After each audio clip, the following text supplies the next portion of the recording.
everyone, I hope you're all doing fine.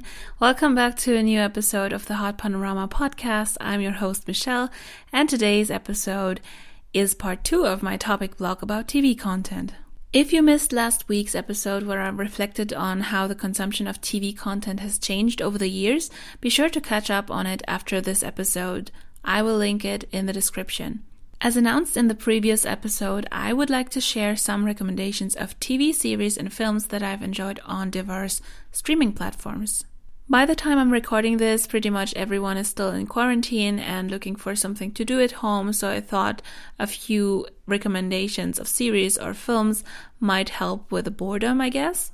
But even if you listen to this at a later time, there might be some interesting series and movies for you here. Before I dive into the recommendations, let me share my experience with the different streaming platforms first. Quick disclaimer, any mentions of brands, products, or services in this podcast are just used for discussion purposes and are not paid or sponsored. So out of the many streaming platforms that there are out there, I am currently subscribed to Netflix, Amazon Prime, Disney Plus, and also a Filipino streaming platform that isn't worth mentioning actually in this podcast episode. Sorry to my fellow Pinoys. Let me compare the 3 main platforms a bit to one another in terms of the availability of programs on each platform. I've had Netflix and Amazon Prime for years now, and I can definitely say that when comparing those two, Netflix is the superior choice. Amazon is lacking programs of my taste, to be honest, and if there is something interesting for me, it's often not available for free if you already pay for Prime, but you have to pay an additional sum, which I think is stupid, because what is this business model even? And before you get angry at me for making this remark, let me explain. I think from a corporate perspective, of course the business model makes sense, what with having a Prime subscription as a base and offering additional titles for an additional fee. But from a user's perspective, this can be annoying if the titles provided within the Prime subscription aren't really that interesting, and you can watch the other movies by paying 3 to 4 euros without a Prime subscription.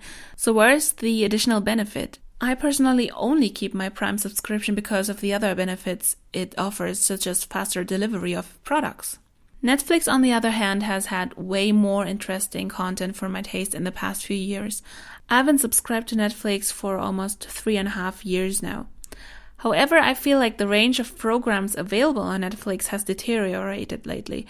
A lot of series or movies that were really good have either been already watched by now or were taken off the platform altogether. I think the launch of Disney Plus and the preparation for that had a huge impact on Netflix's supply because most of the Disney content was taken off Netflix. I think Netflix is currently going strong with K-dramas. I've never seen so many K-dramas on Netflix until recently, and their own productions like Chilling Adventures of Sabrina or their standalone movies that are Netflix originals. If they hadn't started producing original content, other platforms would have probably taken over by now. There's also original content on Amazon Prime, but I'm not too convinced by that content. Who knows, maybe the search engine on Prime is just so bad that I never find good movies or series on there. Last month, in March 2020, Disney Plus launched in several countries, among that also in Germany, and I must admit I first thought I wouldn't need a subscription to yet another streaming platform, but it turns out I was wrong. I basically fell into the trap of getting the reduced fee if I subscribed before the launch, so I gave in, and once Disney Plus launched, I didn't regret it at all. I've put so many movies and series on my watch list within the first week of the launch of Disney Plus. Most of them are series or films that I watched as a kid or teenager and that I would like to rewatch and feel nostalgic about, and others are content that came out tons of years ago but I totally missed them and would like to catch up on them. Plus, there's also new content on the platform as well, so I'm also looking forward to checking this out. Of course, Disney Plus is still fresh and new, and it's unfair to directly compare it to Netflix, for example. Who knows if Disney Plus can keep up a wide range of fresh content after it's been around for a few years. All that I can say is that it's a smart business move by Disney to bundle their original content like that. It makes sense from a business point of view, and to be honest, also from a consumer's point of view, especially if you're a huge Disney fan and you can all watch your favorite movies and series on one platform. Aside from these 3 platforms I've talked about here, of course there are several other platforms like Hulu or Crunchyroll that focus on other types of content like anime, for example. Sadly, I can't say anything about those because I'm not subscribed to them, but maybe you can share your experience with other streaming platforms in the comments below. For my recommendations, I've only listed the 3 platforms I'm subscribed to, of course, and here are my picks for series and films that you could pass your time in quarantine with. They aren't in any particular order, but I just threw together a bunch of titles that I really enjoyed and that I could remember off the top of my head.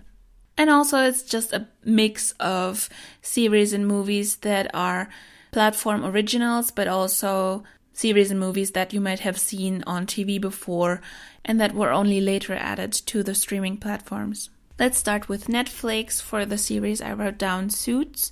There is also a Korean version now, but I haven't checked that one out yet. And then also Arrow, which I have caught up on with my mom recently. Then there's also Full House from the 90s or 80s, I think. And also some sort of not a remake, but a reboot of the series, which is called Fuller House, and that includes the younger generation of the original series. And what I like about this is that the old actors returned for this new series. Then also Modern Family, which is really funny, Brooklyn Nine-Nine, and also a series that I only discovered by accident, actually, which is called Timeless. And I really enjoyed that one. I've only recently finished season 2 of it.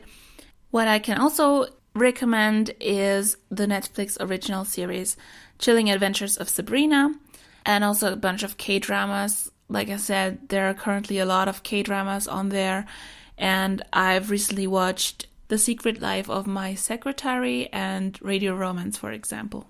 As for movies on Netflix, I can really recommend the movie Good Sam, and also both movies To All the Boys I've Loved Before, whereas I think the first part was better. Now that I've read the books as well, I can actually compare them to each other.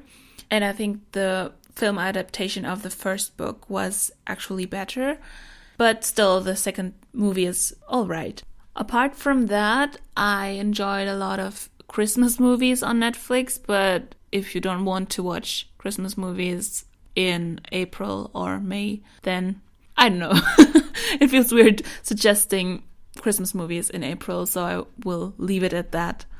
Moving on to Amazon Prime, like I said, there aren't really many titles that I'm currently watching, but what I enjoyed watching on Amazon Prime was actually catching up on Two Broke Girls, but for some reason it's not currently available on Prime anymore, so I couldn't finish catching up on the series, and I'm stuck at season 5 somewhere.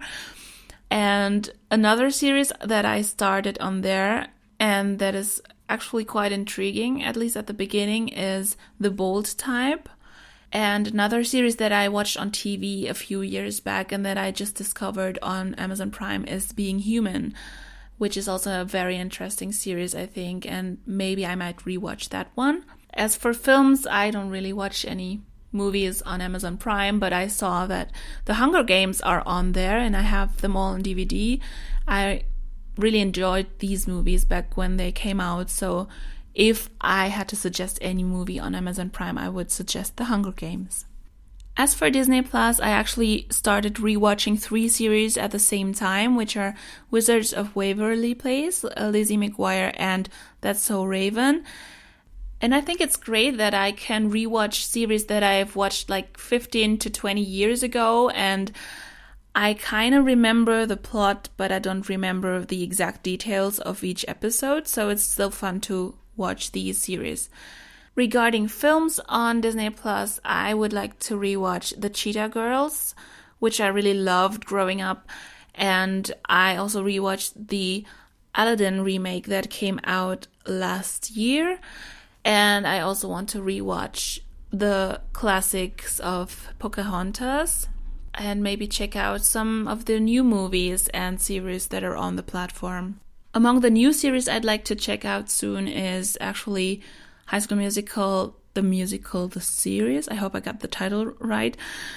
because I used to be a huge fangirl of High School Musical, and I'm quite intrigued by the idea that they make a series out of it. So this is definitely one of the titles I will check out first when I start watching the new series or movies on Disney+. It might be that some series or movies that are available in my region aren't available in yours.